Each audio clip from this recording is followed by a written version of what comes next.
Breakups are hard, brutal. One minute you're fine or kind of fine, and the next minute you're crying or sobbing because you heard a song on the radio or saw something that reminded you of them, or you had a memory flit through your head. It all just gets to you, and sometimes you might feel like you're spinning out of control. It can happen anywhere, at a store, at work, at home late at night, and you may feel like you're alone, like nobody gets it, but you're not alone. There are many of us going through the stages of grief as we let go of a connection, as we let go of someone who mattered so much to us. So let's look at the stages of grief and how they relate to a breakup, why they're so messy, why you might revisit some stages more than once, and most importantly, how to know if what you're feeling is typical. And we'll also tackle some of the most commonly asked questions about breakup grief.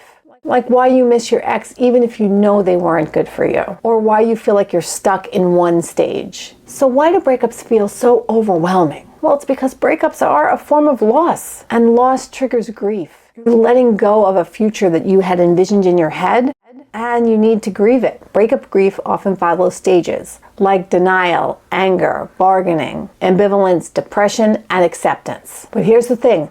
Those stages aren't linear. You can revisit stages or skip some. It's completely normal to feel like you're going through them out of order. Grief is messy. Breakups are messy because relationships, connections are messy. Humans are messy. Okay, question 1. How do I know if I'm grieving normally or if I'm stuck in a stage? That's such an important question. And let me reassure you, most of what you're feeling is probably very typical. Grief is personal. There's no right or wrong way to do it. But if you feel like you've been stuck in one stage, like bargaining or depression, for months, and it's impacting your ability to function day to day, it is probably time to seek some extra support. For example, if you're in the bargaining stage and you can't stop replaying these what-if scenarios in your head, what if I had done this, or what if I had done that, would things be different? Or if you keep trying to reach out and contact your ex, hoping that you could fix this and they're not willing, that could be a sign that you're having trouble moving forward. Therapy or talking to a trusted, realistic, non-biased friend can help you to get unstuck. Okay, let's look at the denial stage. Denial is your brain's way of saying, I'm not ready to deal with this, I'm not ready to look at this. You might start to convince yourself that the breakup isn't real, that you're going to get back together, you're going to reconcile, it's all going to be fine.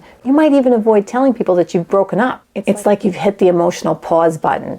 You're not accepting what's happened.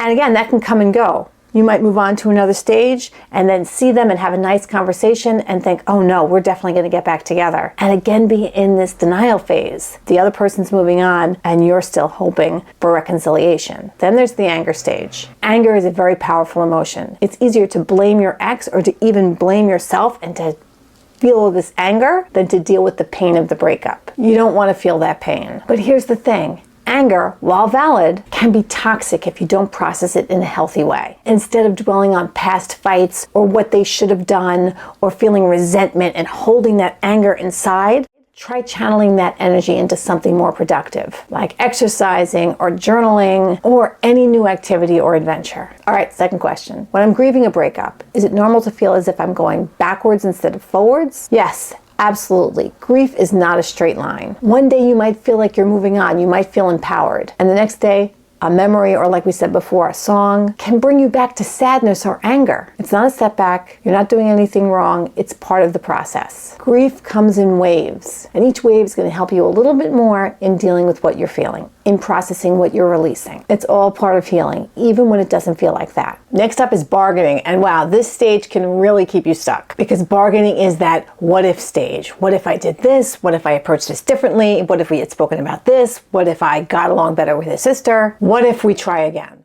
By thinking and poring over the past and doing the whole what-if thing, and trying to figure things out or looking for appropriate closure. Not just one conversation, but continual closure conversations, because it never feels like it's really done. You actually feel like you're doing something productive, like you're in some way moving forward, and it gives you this sense of control, but really you're just kind of meandering through an unending maze. Bargaining delays the grieving process because clinging to toxic hope keeps you from processing the reality of the breakup. It also creates unrealistic expectations. When you're in the bargaining phase, you think that if you change something about yourself, you have more control over the outcome and the relationship will work.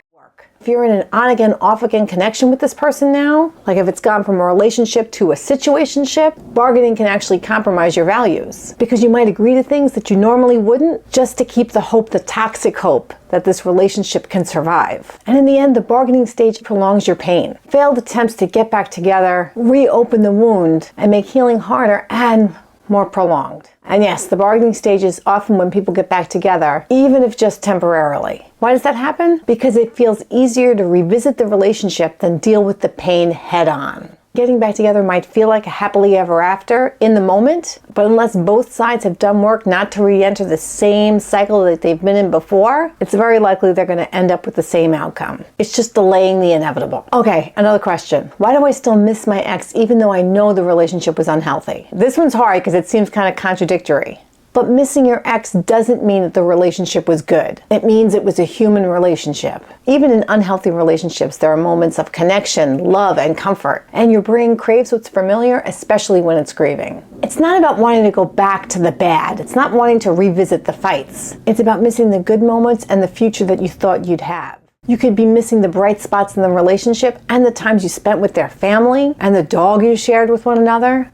In each situation, there's different things to grieve, and that's all normal. The key is to focus on why the relationship wasn't serving you and to honor your own worth. So ambivalence might come next. This is the did I make the right decision phase, and you'll feel torn between missing your ex and knowing that the relationship wasn't working. You're not bargaining, you're not trying to figure out how you can change yourself to make this work, but you're still questioning what happened. Here you're untangling your identity from your ex and starting to accept that you can build your own life, your own happiness by yourself. And then there's depression. It can feel like the worst, heaviest stage. It's sadness, it's crying spells, and feelings of hopelessness. That you're never going to pull yourself out of this. You might find yourself withdrawing from friends or family and feeling like nothing will ever get better. But this is the stage where real healing can begin. Allow yourself to grieve, be sad without judgment. You can do something called opposite action. Yeah, you want to lay in bed and you don't want to do anything. But after a day of doing that or a couple hours of doing that, reach out to someone. Even for 15 or 20 minutes, pull yourself out of that pit of depression. And if it feels unsurmountable, reach out to a therapist or a life coach for support. Okay, now here's another question. Can I skip stages or do I have to go through all of them? You might find that you do skip stages, and that's okay. Not everyone experiences grief the same way, and not every breakup is the same. You might only experience a few stages of grief with one breakup, and then if you have another breakup, you might experience all of them. For some people, they don't experience much anger. For others, they don't feel any level of ambivalence. What matters is how you process the emotions that do come up. If you're skipping a stage because you don't want to deal with your feelings, that's going to catch up to you later. Maybe you're really into the denial stage, but sooner or later, any feelings that you're reluctant to process, they will come up. But if you naturally skip a stage because that's what happens for you, that's not a problem. That's part of your unique journey. What does it mean if I don't feel anything at all? Is that normal? Yes, that is normal, especially at the beginning. And that often happens during the denial stage, where your brain shuts down your emotions to keep you from feeling overwhelmed. You might feel numb or apathetic. It doesn't mean that you're cold or uncaring. It's just your mind's way of coping with something that's very painful. Over time, those emotions will likely surface, so give yourself space and time to feel them when they do. Finally, at the end of the road, there's acceptance. This stage is not about forgetting your ex or pretending that the relationship never happened. It's about acknowledging the breakup, making peace and accepting the loss, and focusing on your own growth. Acceptance doesn't happen overnight. It's definitely a process. And even in acceptance, you might find yourself feeling sadness or nostalgic when you think about your ex and the past relationship. That doesn't mean you're not healing, you're just human. So if you're going through a breakup or you know someone going through a breakup, remember, grief is messy, it's non-linear, and it's deeply personal. We all don't feel it the same way. You might start at a particular stage, revisit different stages, and remain stuck for a little while someplace. And all of that is okay. Healing takes time. Try to focus more on rediscovering yourself instead of getting over someone else. When you're going through this pain, you're also growing as a human. Growing as a person can be very uncomfortable. If you're struggling, reach out to someone that can give you some support. A friend, a therapist, even a journal. You're not alone, and you will get through this one day at a time.